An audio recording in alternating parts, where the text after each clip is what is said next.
So, meaning, atong ginagamit ng duffel bags, sige nga, maglabas ka nga ng duffel bags. Inahamon natin, nasaan yung ebidensya? Tapos bawat bag daw ay, what, 33 to 35 million? Di ba yung kanyang statement ay the same pattern na ginagaya from Zaldico? I don't think, kung gagawa ka ng ganitong klaseng anomalya, ay pupunta ka, magdi-deliver ka sa comedy bar sa Timog ng maraming tao. Pag gumagawa ka ng katuan, katulad ni Lisa Tanas, katulad ni Bangag, katulad ni Martin Romualdez, di ba, pinapa-deliver mo doon sa secluded and secured area na walang makakakita. Doon pa lang kung titignan mo sa comedy bar, gagawa ka ba ng eksena, deliver mo yung pera, ang dami mga backlosh doon. So, ulit, another deflection ng Bangag, paglilihis, pagtatakip sa tunay na magnanakaw na si Bangag Marcos Jr. Adictus Benedictus aka Botomesa.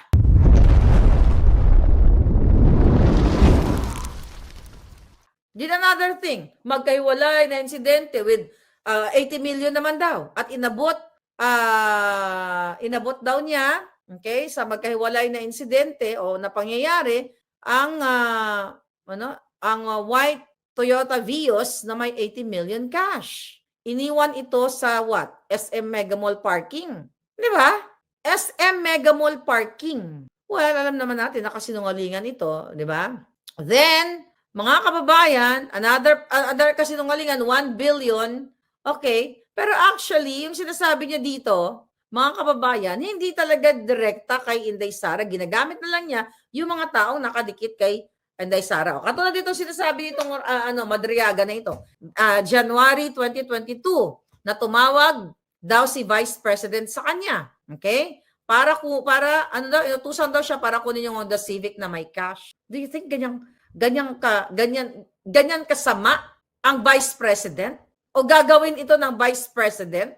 Kasi kung gagawin ito ng Vice President, mga kababayan, i-base natin dito sa testamento niya na tumawag si Vice President at inutusan siya na kunin daw ang Honda Civic na may cash. Do you think kung ito ay totoo, ganong katanga ang isang abogado na naging mayor, vice mayor, abogado, katulad ni Sara, natatawag na lang, sige kunin mo yung Honda Civic, may laman na pera yun, na pwede siyang i-record doon sa statement na yun. Kaya nga si Bangag, di ba?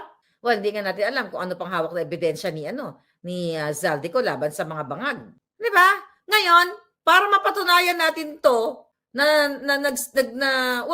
there's no point na mapapatunayan. Dapat, kung naglabas itong hayop na itong Madriaga na ito, na sinabing tinawagan siya ni Sara, para talagang compelling yung mga pinagsasabi niya, nag-attach siya ng screenshot ng documents. Dito, alam mo, very powerful to eh. Sabi niya, January 2022, nag-attach siya kung ano ginamit yung Smart Globe, whatever, through what? Through Viber ba, Signal ba, o kung ano man, na here, nag-usap kami.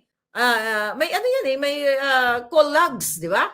May call log siya na patunay na nag-usap sila. Pero ito talagang tunay na laway lang. Hindi katulad ni Zaldico na talagang ang kanyang testimonya, maniniwala ka. Dahil unang-una, ako ang naglabas patungkol dyan sa deliver na paldo-paldong pera na mali-malitang pera.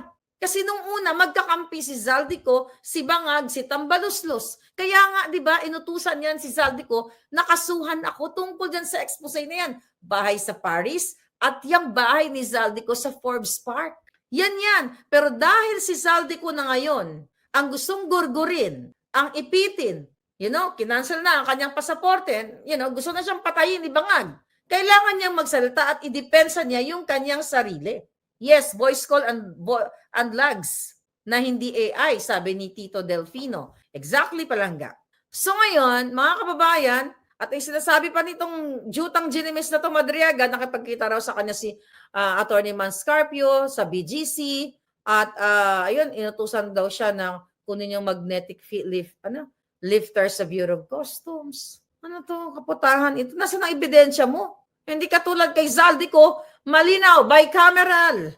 scam, budget insertion, andyan ang dokumento. Mali-maletang pera, nandyan. Asan yung duffel bag na sinasabi nito? Imposible na hindi niya pipicturean yan. Yung mga ganitong, kaya nga dapat itong mga politiko, wag kayo pumasok sa ganitong transaction. Kasi magkasundo kayo ngayon sa pagnanakawan, later on, magbabaliktaran kayo, magsisiraan kayo, maglalaglagan kayo. Kaya mahirap pumasok sa ganitong klaseng larong sindikato. Kaya kung ikaw ay politician, kung gusto mong maglingkod ka lang. Huwag kang pumasok sa ganitong klaseng, pare, may 1 million ka dito, 5 billion ka dito. Atin na to, ganyan. Utusan mo si Zaldico, kita mo, may ebidensya si Zaldico. Kasi pagdating sa ganito, pag naglalaglagan, may ebidensyang ibabato sa iyo. Di ba? Yun na nga, napaliwanag ko na to, na sinasabi ni Madriaga na yung pondo, di ba, na ginamit ni Inday Sara, galing daw sa Pogo operators at drug, pulburon dealing, ang butang ng bangag. Si Mark Anthony Sayarot na nahuli ng 1.8 million. Di ba? 1.8 million. No, almost 2 tons of illegal na pulburon papunta sa Australia.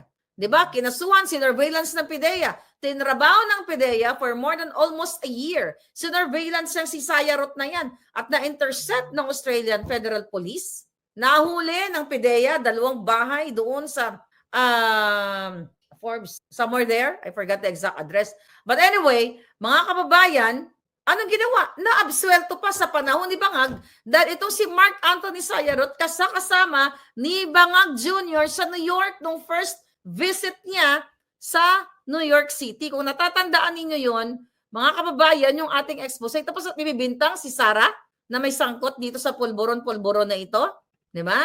Ang totoong sangkot sa pulburon, ito ba, i-ano lang natin to ha, papaalala natin sa inyo itong mga kahayupan ng Bangag administration na ito. Okay? Itong mga bangag na ito. Ano ba to si, ayun. Anyway, ito. Nalala niyo ba yan, yung Sayarot na yan?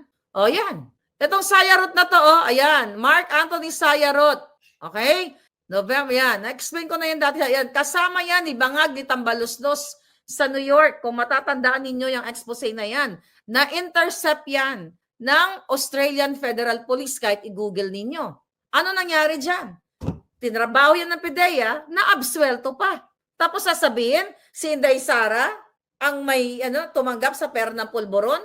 Ito, ulit-ulitin natin. Yan ang mga pogo, isa diyan, ito si who's this? Rainier Chu, napaliwanag na natin yan the other day, Cassandra Ong. Pogo, ayan malinaw Yang konteksto ng litrato na yan ay nakipag-meet up si Bangag at si Lisa Tanas dahil binigyan siya ng pera ng mga Chinese operators ng Pogo. Pinaliwanag na natin yan sa inyo kagabi nung mga last year pa, mga kababayan. So ngayon, ang gagawin na ng mga hinayupak na to, kasama si De Lima, sa buwatan, kasama si Trillanes, hindi talaga titigilan si Sara Duterte. Kaya nga dapat talaga, mapuksa nyo na yung mga adiktus, mga bangag, na patuloy na nagbibigay sa inyo ng kalbaryo sa buhay ninyo. Puro paninira yung ginagawa kay Sara. Pero hindi naman nakasibago yan. Ako nga, di ba? 3 years na ako nagsasalita dito since August, nabupuksain talaga nila si Inday Sara.